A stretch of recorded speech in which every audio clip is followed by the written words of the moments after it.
At Red Barn, our pet food ingredients work overtime. They aren't just there for show. Dandelion greens work to maintain a healthy digestive system. Salmon oil works to enhance the immune system. Green-lipped mussels work to support joint health. These hard-working ingredients support your dog's active, healthy life. Look at the label. We want you to. Red Barn Naturals Pet Food. Simply the best. Find it in your local pet specialty store.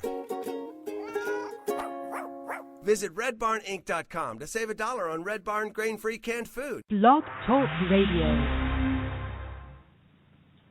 Good evening, good evening. Welcome to another episode of All About Service Dogs, hosted by your host, yours truly, Doc Vinsel. Tonight's show, we have Ted Carlson.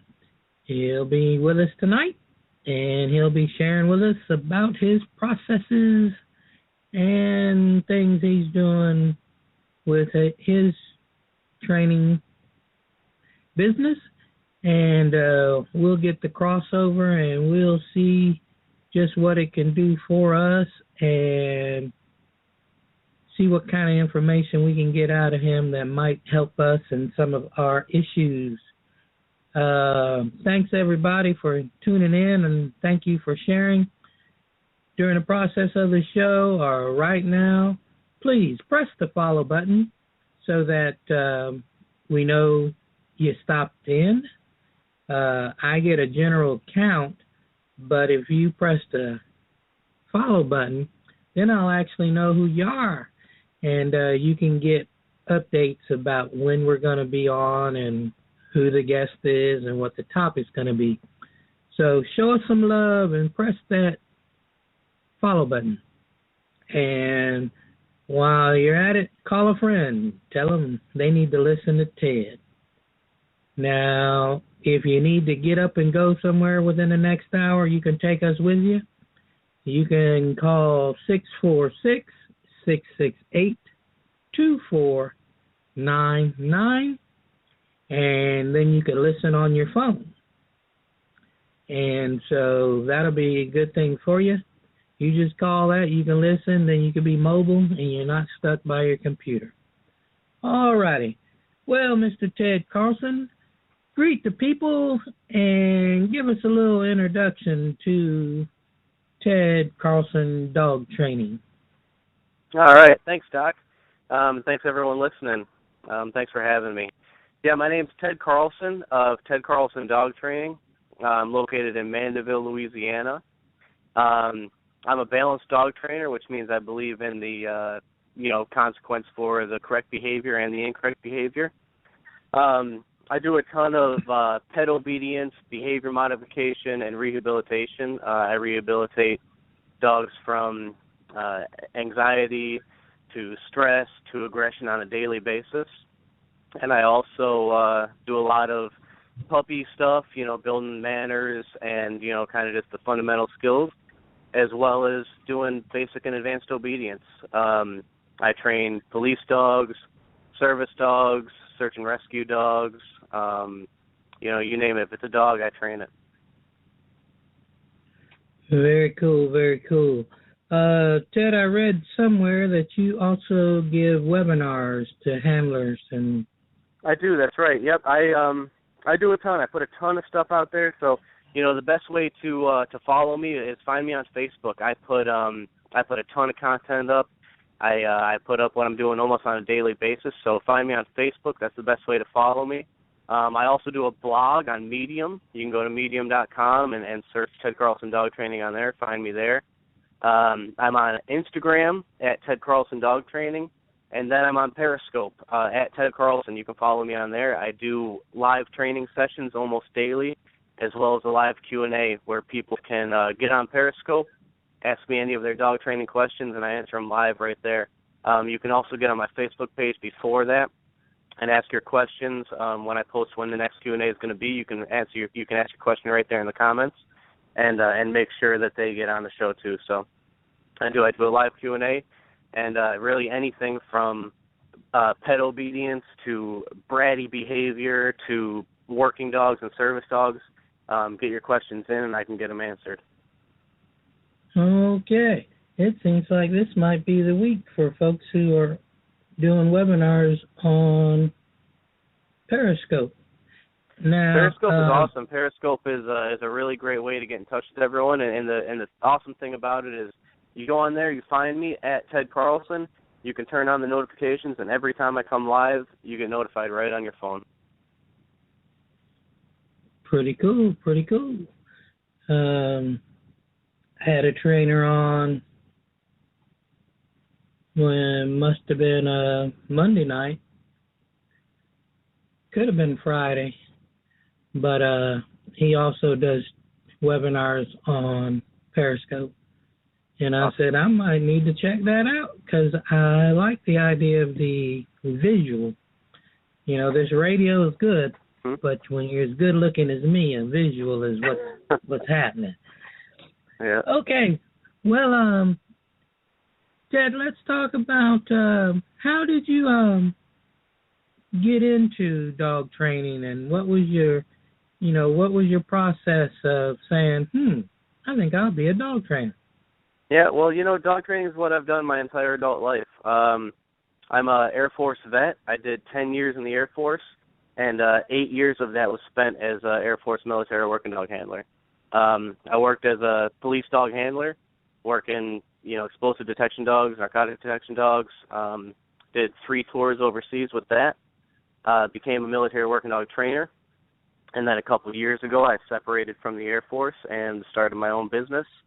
While I was in, I started working with some, I worked with military dogs. I worked with some local agencies working with their police dogs. Was able to travel and work with a ton of different, federal agencies. And then I got into the pet dog side of it while I was in. And when I went ahead and separated from the military, that's when I stuck with the pet dog thing. So now I do a lot of pet dogs. I have worked, with police agencies, and I also have trained police dogs that are in active service now. But mainly what my main business is right now is pet dogs and rehabilitating a lot of aggression. So that's where I got my start, and that's where I am now. That is crazy interesting. I'm just a little bit jealous because, I had to actually do soldiering when I was in the service.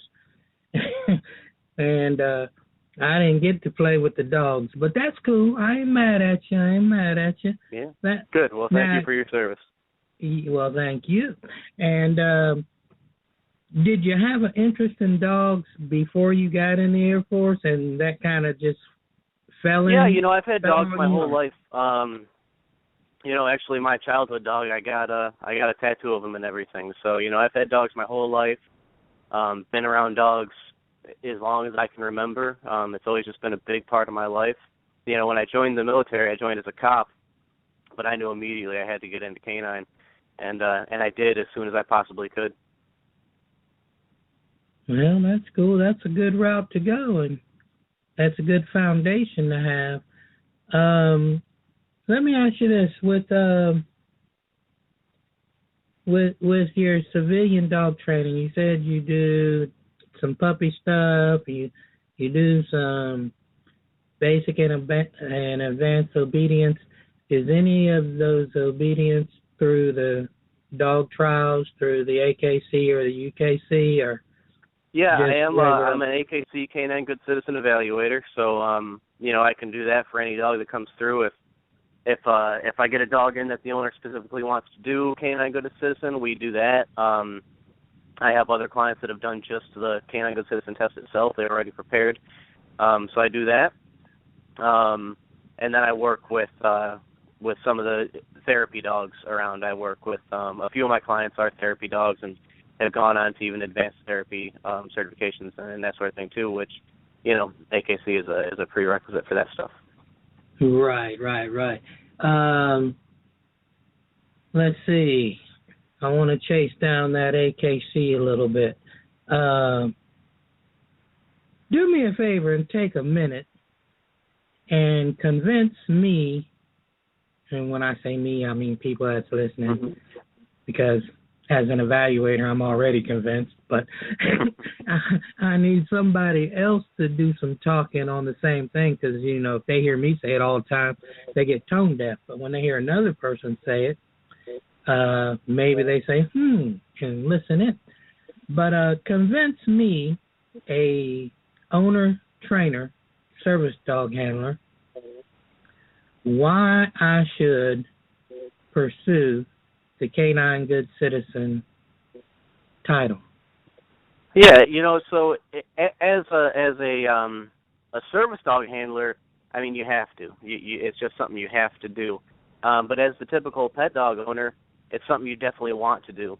And the reasons for that are it gives you the I guess the testing items to tell whether or not you have a dog that's possibly cut out for some further work, or to put a little bit more effort into. So I mean, it gives you those 10 test items that say if your dog can pass these items, they're a Canine Good Citizen or Urban Canine Good Citizen or whatever it is you ended up passing, which kind of lays the groundwork for where you are. So if you have a hard time making those test items, you're going to have a hard time doing anything advanced past that. But if you're able to go ahead and get that training in and get those things done, then the sky's the limit. You can go past there. So I think it's an awesome way to kind of judge where you are as a dog owner, a dog team, a dog handler, and get those test items done and strive to pass those test items. And then where you want to go after that is all up to you. So I think it's just a great way to kind of judge who you are and where you're at and where you need to be to reach your goals. Okay, what if I don't want nobody judging me? What if, I think I can do it just as good as you, and the ADA says I don't have to have any kind of certification, and I train my own dog? Yeah, and to start with, that's probably a bad attitude to have, as a dog handler or a service dog handler or a dog owner to begin with. But if that is the mentality, you have, then go ahead and do it yourself. Get a buddy to come over, print out the 10 testing items, and see if you're there. And you can see without actually having a evaluator there to evaluate you if you're even there. But I mean, just because you don't have to actually get your title to do those 10 items. You can watch the video on YouTube, go through it yourself with your friend, and see if you're even there. But yeah, I think that if you're trying to go the road alone, you're already kind of in the wrong mindset. Well, all righty, Mr. Ted. Hey, y'all heard that from Ted Carlson. Doc didn't say it because Doc know how to nerve, but Ted says he's just here for the night. He's got an hour. He's going to give it to you how it is. And I sure appreciate you slapping that down. What I tell folks, Ted, and you could agree or disagree, and that's cool, is in today's world where more and more states are putting down laws on fake service dogs, you might be challenged and have to show that your dog is I think trained. It's going to be sooner than later. And, well, nowadays you could be challenged that your dog is trained. And, if you want to go on an airline or if you want to go into a housing place where you're renting, your word is not good enough. No, there's no national certification, but you have to document the dog's training. And if your dog ever lets you down and has a lapse in training, if you don't have something that says, you know what, this was a lapse in training, this is not something that the dog does or a hurdle that the dog's never been over, look, on this day right here, my dog was tested by a third party, and boom. It's not just me saying it. It's this third party out here saying it. And for me, that's what I tell people, it brings about good credibility. And it's a third party. It's another set of eyes that says the dog can do this. The dog has done that.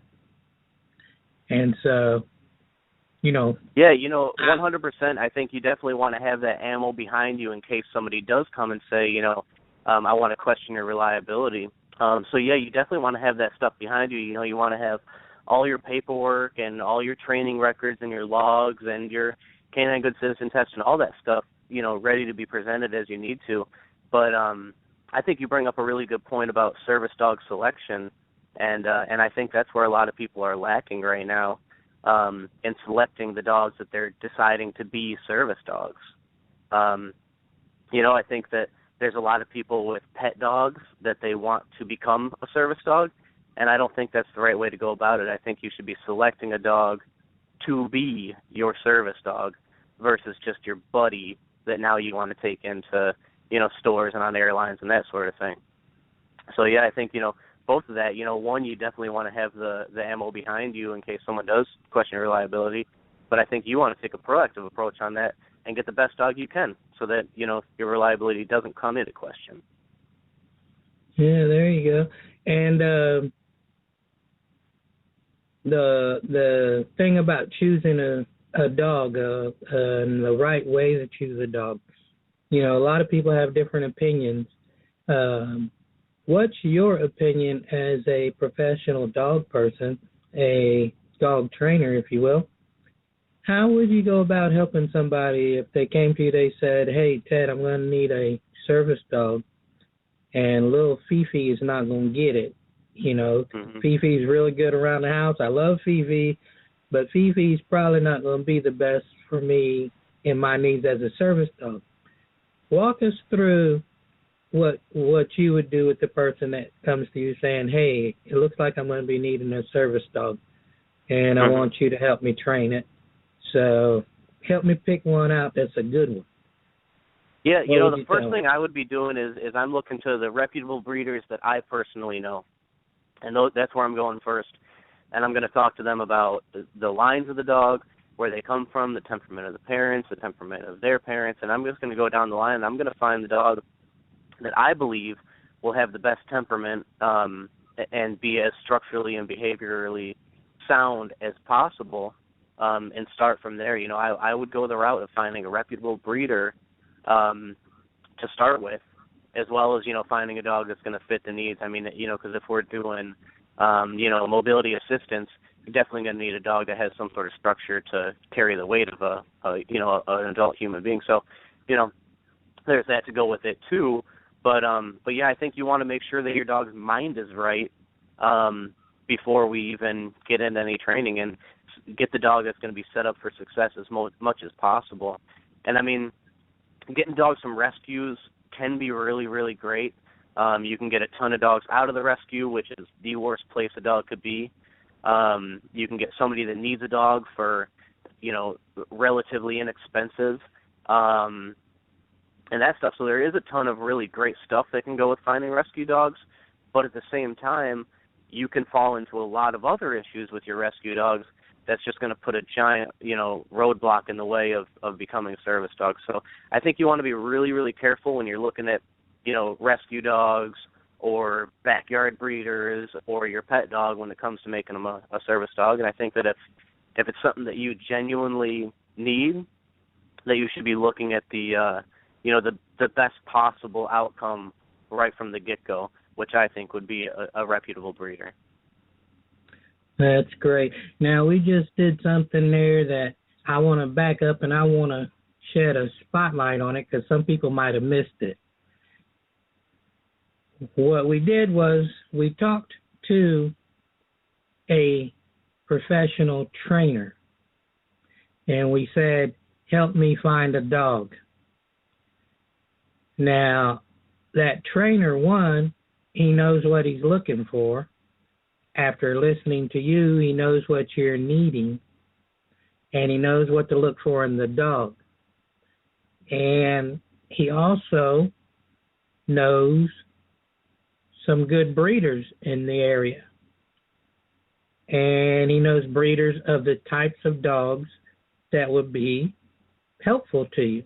He probably has also done some work somewhere with dogs from different rescue organizations that are in the area, and the pounds, and I don't even know, how do you call that, the the place where they pick your dog up and they put him in there, and then somebody comes and says this dog gonna die. The shelters and the ASPCA people. Yeah. So then the professional trainer knows a little bit about these people, and they know about the dogs and all that. And this person is not emotionally attached to any of these dogs. So he's picking a dog based on functionality and based on the temperament and that. Yeah, exactly. And so that is why it's a good idea to work with a trainer, because professional eye to help you get what you need. Yeah, and it's if you can do the owner trainer or handler trainer stuff, I don't think you can. I don't think you can go that road alone. I think you need professional help to get you there, because if you could train a service dog from a pup to a service dog by yourself, you would be a professional dog trainer. That's what you would be doing. Whether it be, you don't have the skill or the talent or the physical ability to do it, you need help. You need professional help to get there, whether that be just the obedience stuff or the actual service tasks. I just don't think that you can go that road alone. You've got to find some outside help to get you there. Well, Ted, I agree with you, but I got about probably 400 people listening that don't, because they think that they can watch a video, read a book, and do this thing all by themselves. That's what they think. And a lot of them have owner-trained dogs that they train, and they're proud of it. And they'll fight you if you say anything different. Yeah. Well, and more power to them. If you were able to get your dog and get there, awesome. I mean, that's an incredible accomplishment. I think that's really great for you. But I think the typical person does need at least a little bit of help or a little bit of guidance to get there. Even if it's not hands-on stuff. I mean, that's why I do my Periscope Q&As. I do Skype consultations. So even if you just need someone to sit down and talk to for a couple hours about, a hurdle that you might have come across, I think that you should be reaching out versus just kind of doing your way. And the thing is, too, if you got your dog that you're owner training and you're doing all that and you're doing a really great job of it, professionals have seen hundreds and hundreds and thousands of dogs. So maybe your little situation isn't super unique. So, give a call or an email or something to a professional and at least ask for a little bit of advice when you do come to those roadblocks. Yep. Hey, I'm with you 100-fold. Matter of fact, I'm a little bit even beyond you because, I'm a program guy that also does private training. But outside eye, because a lot of the tasks, you can't train and be doing what your dog needs done at the same time, because, if, you have a seizure dog, you can't do your seizure thing and train the dog and shape the dog's behavior at the same time. Right. Different things, it's not good to go alone. You can mess up a really good dog trying it yourself. And a lot of owner trainers, you probably see this online on Facebook, as I see on Facebook, and not just owner trainers, but a lot of just regular pet owners are ruining their dogs by what they do, and you don't know you're ruining the dog by what you're doing because you don't know it's not a good thing to do. Yeah, most definitely. I mean, a lot of the people I talk to, I kind of just tell them how it is, and it's almost like they had an epiphany. Oh, I never really thought about it that way. I'm glad you actually had to, came out and said it. So that's a lot of what it is. It's stuff that, might be something you just didn't think about at the time. but someone else comes in and says it, and you, oh man, I didn't really think about it that way. So, yeah, 100%, you know, and you need to be looking for at least a little bit of help. Okay. Normally I save this part till a little bit in the end, but we're kind of right on the door of it anyway. So take a minute, Ted, and when I say a minute, I don't mean 60 seconds. I mean like a moment. Take some time and express the importance of trainer-assisted training for your service dog in particular. Yeah, I mean, you kind of already hit on it. You know, there's definitely tasks that you can't get done by yourself. And then on the other side of it, you know, stuff that maybe you just aren't physically able to do on your own, you know, whether you have, you know, mobility issues or illness and that sort of thing too. So you're definitely going to need help in those parts where it's things that you just can't do by yourself. It just can't be done. It's impossible. But then on the other side of it, stuff you haven't seen. I mean, I get dogs that come through, you know, sometimes dozens a day that I see, and I just get to see a ton of different dogs and a ton of different behavior and a ton of different personalities, and might get you there the quickest. So one of the other things is too, you know, you might be able to get to the end, but I can help you get there a lot faster with a lot less confusion, and possibly a lot less harm done on the dog's part. So if we can get to the end result as easy and confusion and conflict free, why wouldn't we do that? You know, even if you can get to there by yourself, we can get there a lot sooner if you look for a little bit of outside help. Okay, now you got me leaning on this question, which a lot of people ask, and you have to answer it even if people don't ask it. But why should I pay you to do what I can get from the videos for free? Yeah, you know, and watch your videos and learn as much as you can, but you show me one video and I can show you to get the same spot in 5 different ways. Every dog's different, and that's the thing. You can't take your only method to train every single dog. That doesn't exist. There is no one method to train every dog. And, you know, really, in my belief, any trainer that's out there telling you my method trains every single dog is wrong. Every dog is different. You know, every dog is going to take a different tool, a different type of motivation. They're going to have a different energy level.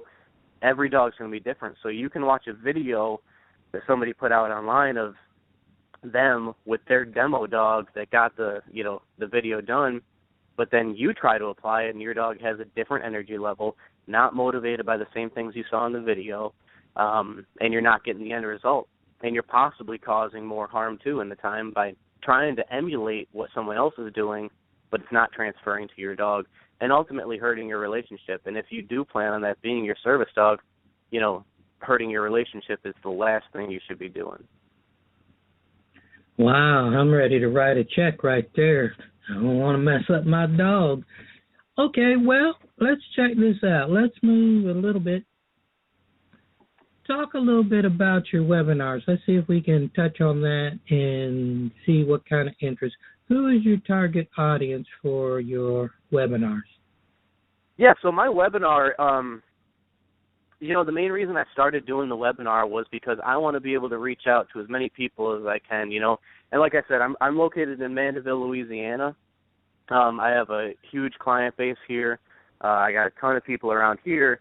But I train dogs from all over the country, whether it be dogs being sent to me, whether it be me traveling, whether it be, you know, Skype consultations or whatever it is, emails, phone calls, training dogs all over the country. So what I wanted to do with my Periscope Q&As was I want to be able to reach out to as many different people as possible to get your dog trained. You know, even if you can't get your dog to me or you don't have a trainer in your area that you trust, you know, to get you the info you need, get your dog trained, you know, even if it is over just a couple Q&A things. I also get a ton of people on there asking questions about behavior issues, whether it be digging or barking or fighting with the kids or whatever it is. people looking for advice because people want to restore peace to their household. So getting on my Q&A and asking me a question on an hour, hour and a half, or whatever I happen to be on there might help you restore some of that peace to your household. So, you know, I mainly get the pet dog people on there, but I also, you know, can get police or service or, you know, search and rescue handlers on there too. So really it's able to get as much info out to the general public as possible so that people don't run into these issues. And you know, that's another thing too. You know, they might have seen a video or read a book or whatever, and it's not transferring over to their dogs. So it gives people the opportunity to ask a professional how to do it. And the best thing is it's free. You know, you get on there, you ask me a question, I answer it, and you didn't pay $1. You know, so that's the other good thing too. You know, you get a lot of information out there. You get what you need, and you don't got to pay for it. Well, that helps answer a question a little bit. Now, you've been doing this webinar for probably a little bit of time, and you've been training for a while. Tell me, what are some common questions that you get, and maybe some common answers that you give to those questions? Yeah, sure. You know, I mean, I get, you know, the questions I get are all over the scale, you know, whether it be digging or barking or aggression or anxiety or stress or whatever it is. But I think that a lot of those questions lead back to just the same few answers. I think a lot of the issues that people have are all answered almost the same way. And I think the biggest thing is not having a strong foundation in your dog, you know, and that the foundation is sit and down and coming when called, and being a calm house dog, you know. So putting in that foundation, putting in the time to train your dog normally gets rid of a lot of little behaviors, you know. Giving your dog a list of 4 or 5 things that you like for them to do, they start to offer those behaviors to you, and they stop offering you the behaviors that they, you know, were trying to do that aren't really compatible with our life, like incessant barking and digging and chewing on my coffee table and that sort of stuff. So they stop offering those little behaviors. If we give them behaviors that they should be offering, like sit and down and place and come in when called and walking politely at my side and that sort of thing. So I think that's the biggest answer to most questions that people call me and email me and hire me for. And I think another big issue that a lot of, not just service dog people, but any dog owner has, is they have trouble balancing discipline and affection with their dogs. Everybody wants to love their dog. I mean, that's why they get dogs, is because they want to love them. But they forget about the discipline side of it. And what comes out of that is a undisciplined, bratty dog that does whatever they want to do and are extremely resistant to any sort of pressure. So you need to balance that discipline and affection. So if you're a 10 out of 10 on the affection scale, that means you got to be a 10 out of 10 on the discipline scale, which is probably pretty difficult. And at the same time, if you can only be a 1 on the discipline scale, you got to be a 1 on the affection. So what I suggest is you got to be middle of the road with all that stuff. You know, be a 5 or 6 on the affection scale and a 5 or 6 on the discipline scale, and give the dog the balance they need in their life to not be, you know, an entitled brat and do those bratty behaviors that we don't want them to do. So I think that's probably the 2 biggest answers to almost every question I get. You know, put a strong foundation in your dog of the stuff you want them to do, and then also balancing your affection and discipline. Don't give them a ton of liberties if they're not earning them, and at the same time, don't be a big jerk just being mean to your dog and yelling all the time and not showing them any affection either. Okay, do me a favor here. You showed me how to pick out this service dog candidate, this little puppy. Now, I have a puppy that's going to be a service dog. Take me step by step, if you will, and give me a little box, a little template that I could run with on how to get that puppy from week 8 when I get it to, you know, the service dog in a year and a half or year or however long it is. Right, sure. What should I do? And the first thing you got to be doing with your pup, your 8-week-old dog, is working on basic manners, leash manners, crate training, house training, not incessant barking, not playing too rough and all that stuff. Work on just the basic stuff there, the easy puppy stuff. And then once your dog gets to 3 or 4 months old, is when you can actually start doing some formal training, and that's when you got to put that foundation in there. That's when you want to work on a strong sit, down, walking politely on leash, or maybe even a nice heel, and working in that foundation. And those foundational skills are what you're going to build every other skill off of, every other task off of. And if you build a strong foundation, you can build a very, very tall building on top of that foundation. So put your effort in there to the basic obedience, the strong foundation stuff, and then start working on your service tasks. And that's when I would start working on the actual service-related tasks after I knew my foundation was rock solid. I knew that it was airtight. And then once you start working on your service tasks, I think what you want to do is start chaining those behaviors and start at the easier ones and then start working on more difficult and more complex tasks as the dog is succeeding and maturing and all that stuff, so you don't really overload them. And I think if you take a gradual climb to where you want to be and where you want your dog to be, I think you'll get there very quickly.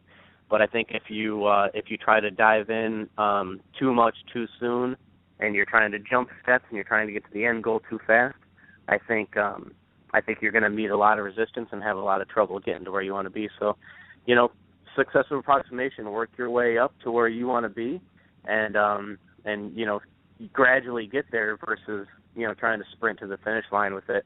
And if that means your service dog takes 18 months or 24 months to get there, that's what it takes, But at least you did it the right way, not necessarily the fast way. Okay. Let me do this, and then we'll go back there. You mentioned crate training. I am resistant to locking my dog up. My dog should be free to have the run of the house and all this here. I'm a little light on my discipline side, which you already spoke to, but I'm gonna act like I didn't hear that. Talk to me about why do I need to do crate training? Yeah, well, there's a couple of reasons. One is safety. If there is a reason that the dog needs to be in a crate or whatever, you want them to be as prepared as possible to be in that crate. Whether it's, guests are over or there's workers in the house or whatever it is, you always want to be prepared if that's what you need to do with your dog. But on the other side of that, on what you kind of hit on there, was if you want your dog to be free to have run of the house, is your dog also free to chew on your couch? Is your dog also free to bark incessantly out the window? Is your dog also free to pee in the house?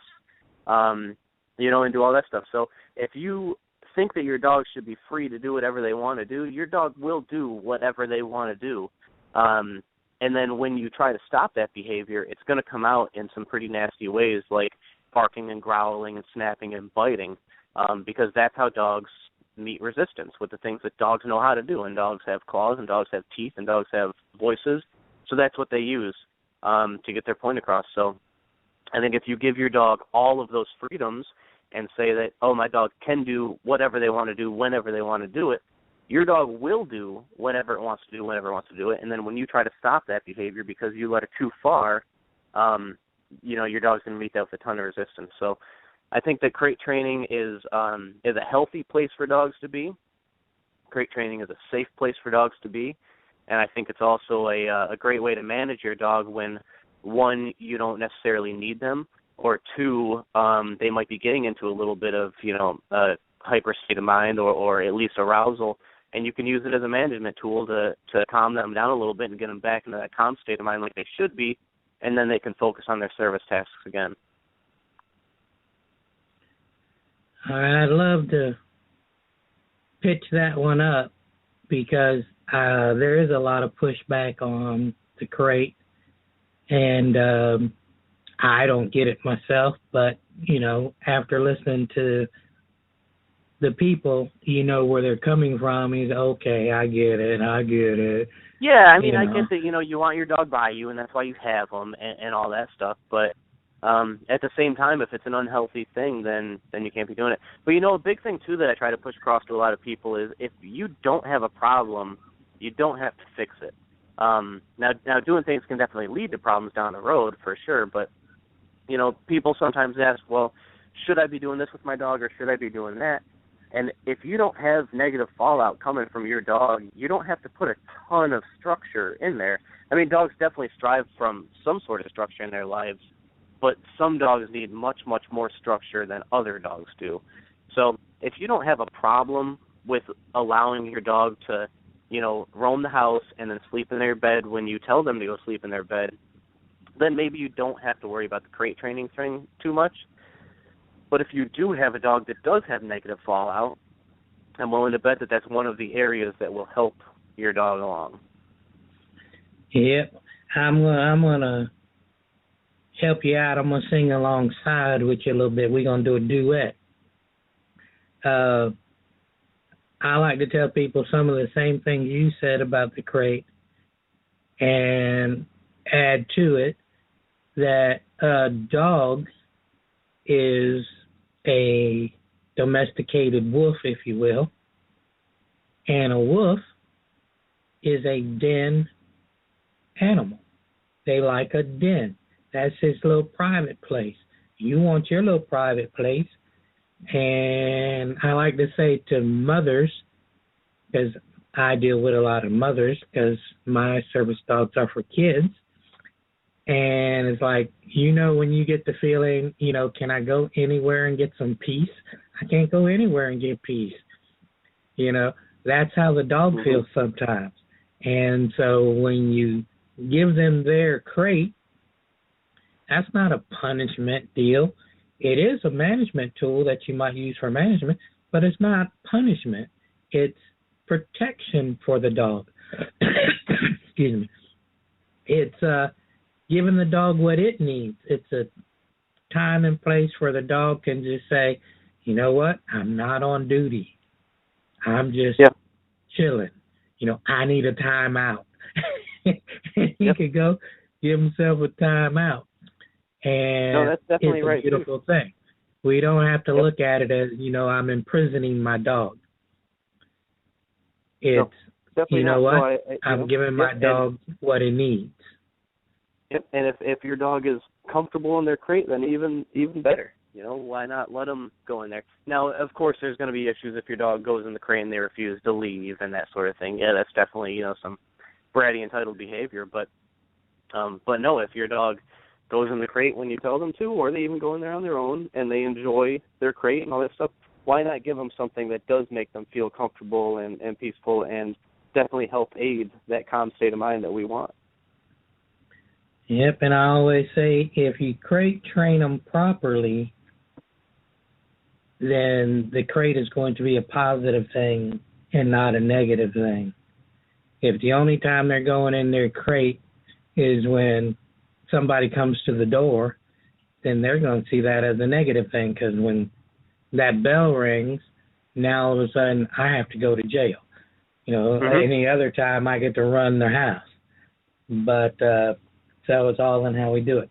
Now, you brought this up a little bit ago, but you said that the majority of your clients are right there in Mandeville, and I'm trying to remember where that is in Louisiana, because that one is news to me.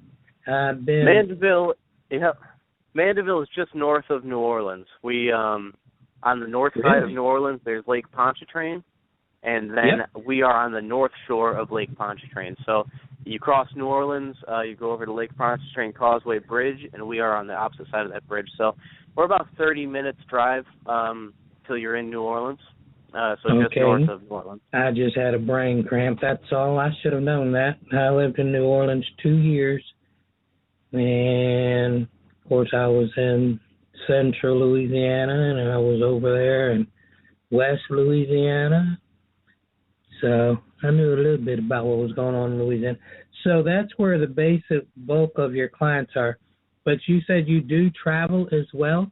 Now, when you travel, are you traveling to clients, or are you traveling to teach, or what's that traveling about? I do private seminars. I can be hired for private seminars. I also do private group seminars where people can hire me to come and speak with their group, whether it be a rescue group, a working dog group, a service dog group, or just a group of friends.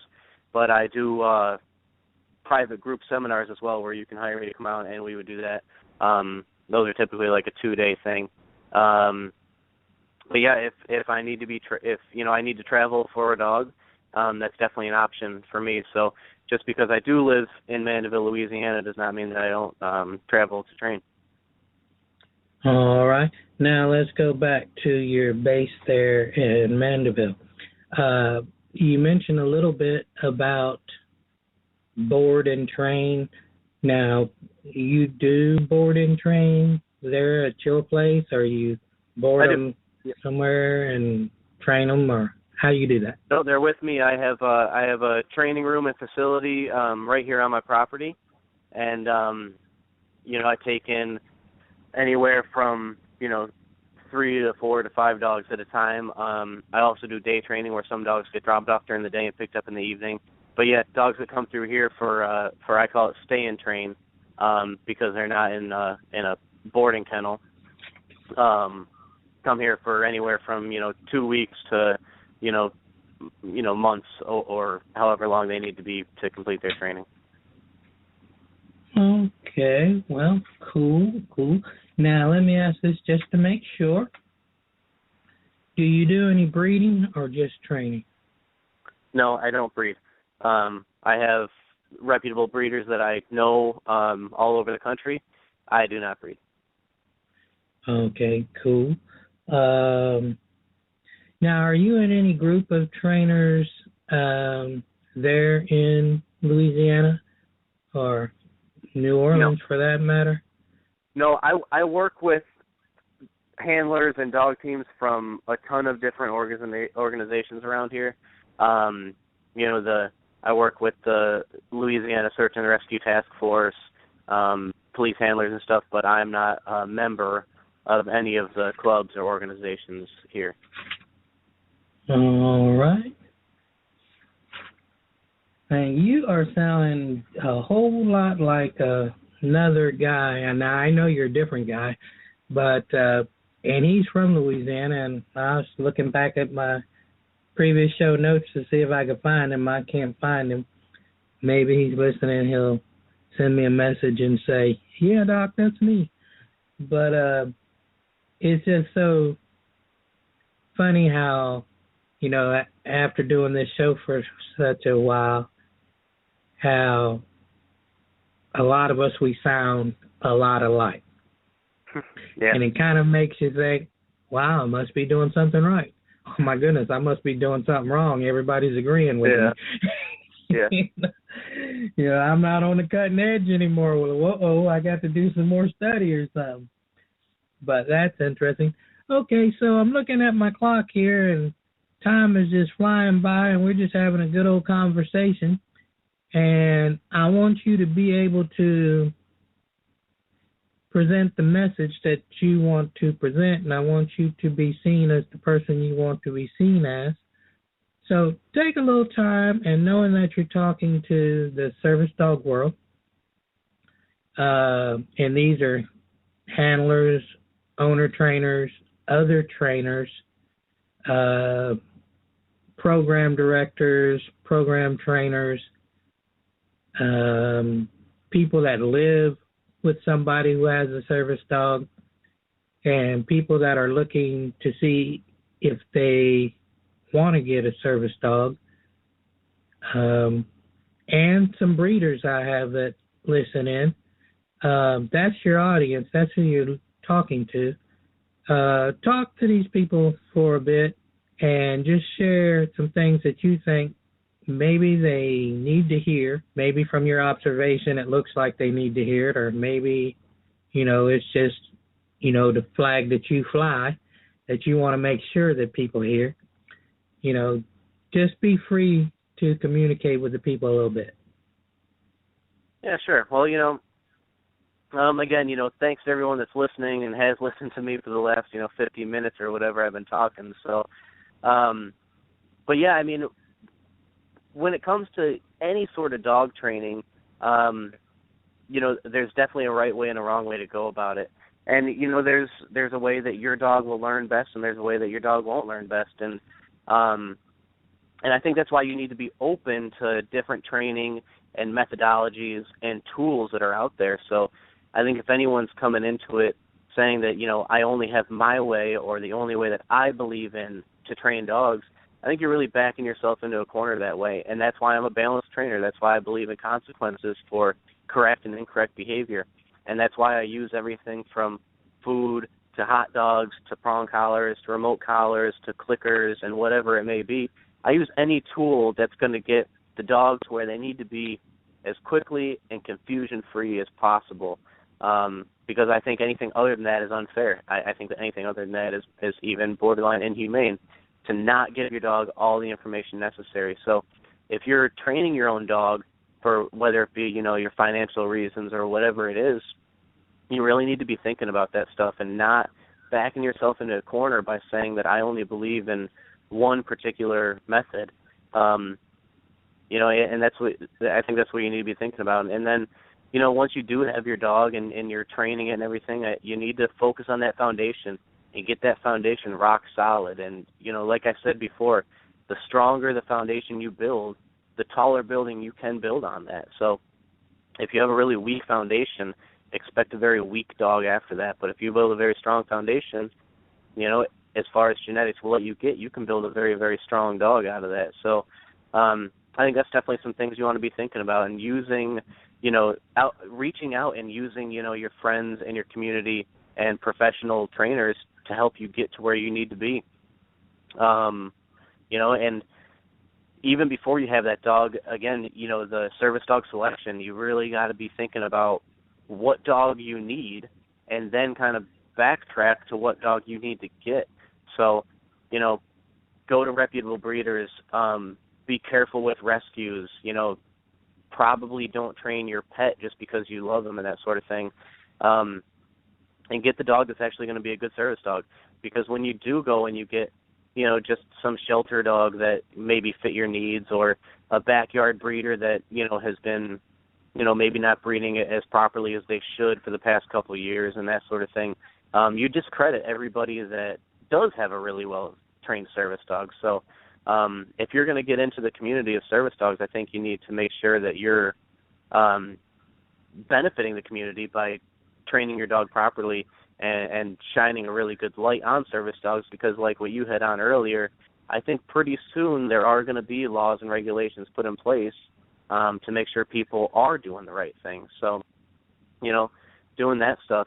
And I think that, the dog's state of mind is just as important as doing all the service dog tasks, if not a little bit more. So making sure your dog has a calm state of mind, a sound temperament, and not doing a ton of bratty, entitled behavior stuff, So I think that's what you want to be thinking about. And, again, coming back to me, if you need to reach out. Find me on Facebook. Go on Facebook, look at Ted Carlson Dog Training. You can see everything I'm all about on there. I post a ton of stuff. That's the best way to keep in touch with me. Check me out on Instagram at Ted Carlson Dog Training, and then Periscope. Follow me on Periscope at Ted Carlson. I do live training sessions, which always have a Q&A at the end of those as well. And then I do a live Q&A on Periscope for anybody that has any questions. So I also do Skype consultations if you're not in the area, if you can't get your dog to me for whatever reason. So, I'm out there to help get you where you need to be. So, reach out and find me on one of those things, and we can get your dog where they need to be. Well, that is super, and way to anticipate whatever I'm going to say next, because you surely did that. Wow, let's see. Oh, okay. I do have a question for you. I'm going to ask the question, then I'm going to give you a second to think about it while I make an announcement, and then we'll let you speak on the question. a lot of people who are either training their own dog or trainer assisting training their own dog, or even got a dog from a program, they start seeing issues with their dog. Now, my question for you is, give me some thoughts on when to wash your dog out of training and what to do before washing the dog out of training because of, certain behaviors or whatnot. And while you think and get your thoughts right on that, let me just say, hey, folks, if you have a question or comment for Ted Carlson, go ahead and give me a call, 646-668-2499. Give me a call, and once you're into the switchboard, go ahead and press the number 1 on your keyboard, your phone's keyboard, and we'll get you in and see about what your question or comment is. Now, I am told, haven't done this yet, but I'm told that you can even Skype in. I'd love to have somebody Skype in just so I know it works right. And you can Skype in at that same number, 646-668-2499. And come on in and ask your question, give your comment, and we'll give you just a little bit of time as I give Ted a moment to answer the question that I just posed, and we'll see if anybody calls in. Okay, Ted, go ahead for me. Yeah, and definitely to kind of piggyback on what you just said, definitely, people call in because answering questions is what I love to do. So, any question you have, even if it's anything I went over today, definitely please feel free to call in and let me know. But washout dogs, yeah, definitely. If you got a dog that you don't think is going to cut it, start documenting, immediately, even if it's stuff just kind of, just little things that, all right, now all of a sudden I'm having a lot of pushback just doing basic obedience stuff. Start documenting that stuff, because what you want to be able to do is you want to go back and see trends, not only trends in your dog, but trends in yourself and your training of what you've done. And what I do with a lot of people is, if we start seeing, let's just say a random trend for, downstays have really fallen off for whatever reason. Looking back in records a little bit, you see, okay, downstays were falling off, then I didn't really pick up on them, and I didn't put the remedial effort I needed to into the dog, and they continued to fall, and now we have a problem. And that could be with any task, too, let's just say light switches, for instance.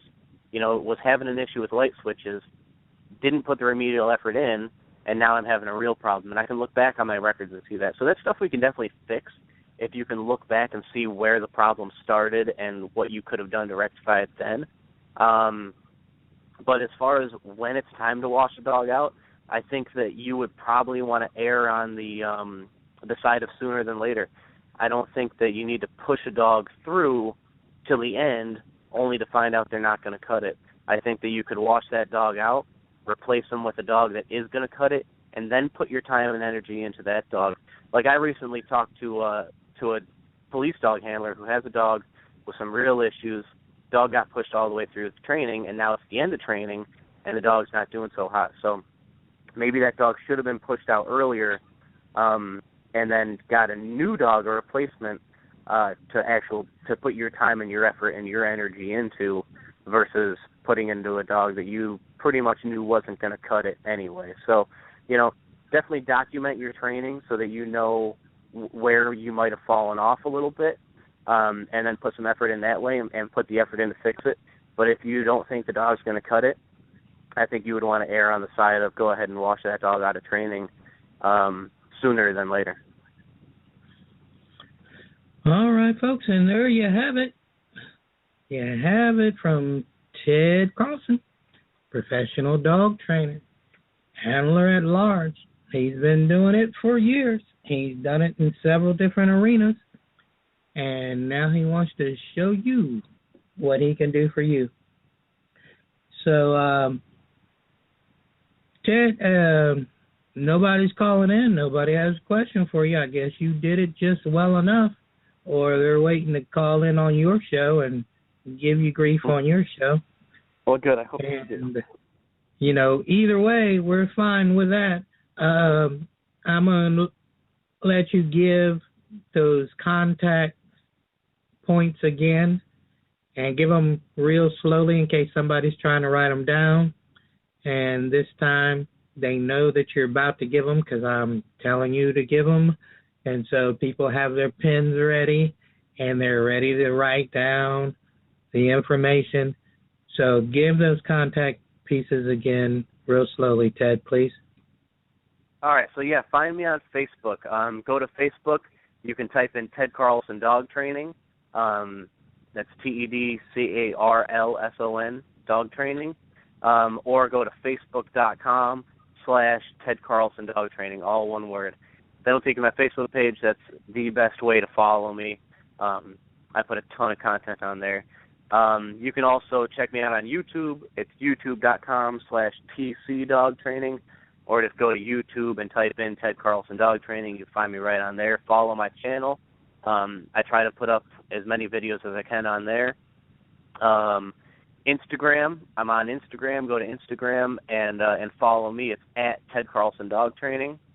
And then my Periscope is at Ted Carlson. So go on your Apple or Android, download the Periscope app, look up at Ted Carlson, follow me, turn on notifications, and then anytime I come live for a training session or I'm coming on for a Q&A, you'll get notified right on your phone. So that's definitely the best way to keep following me and keep up to date with what I'm doing.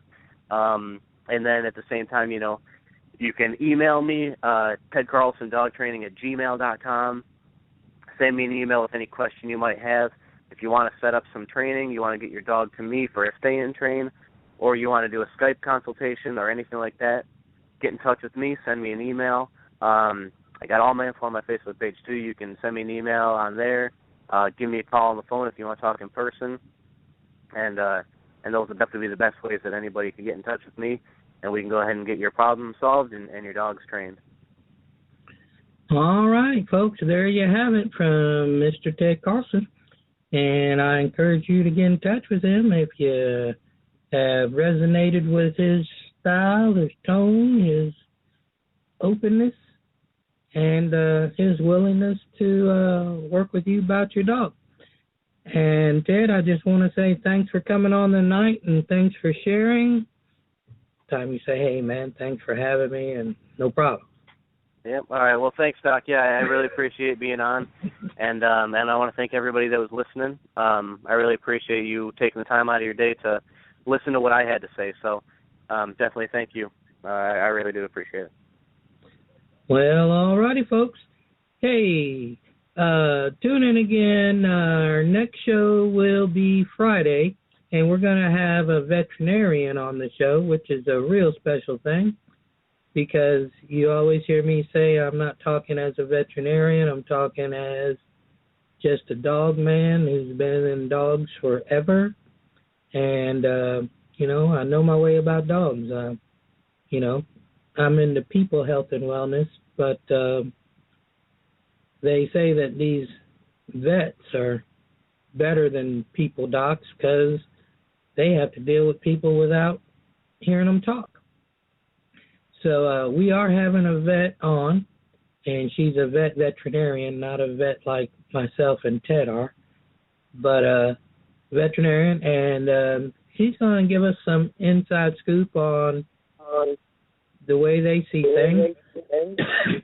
And her organization called Vets to Vets, and they retrain dogs to give to veterinarians and to give to veterans for different issues that veterans face: PTSD, traumatic brain injury, mobility, and other issues. So we want to thank you for tuning in. And we appreciate you following us, and press follow on your pad there where it says follow, press it. And let's be buds. Let's be pals. Thanks for your support of this broadcast.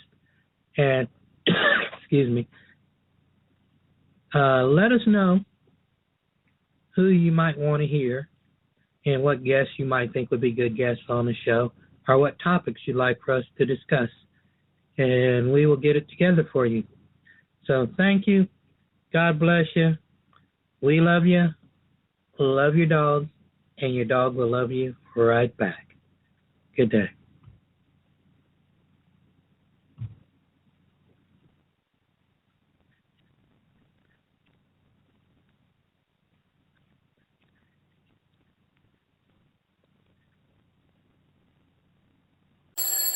Okay, let's do this. Jog 3 miles before breakfast. Make it to work by 9. Run out for a salad at lunch.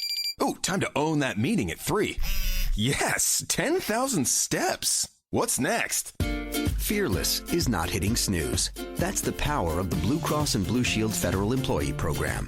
With more healthy benefits and tools, no one does more to help you live fearless. Sign up at fepblue.org/action by December 14th.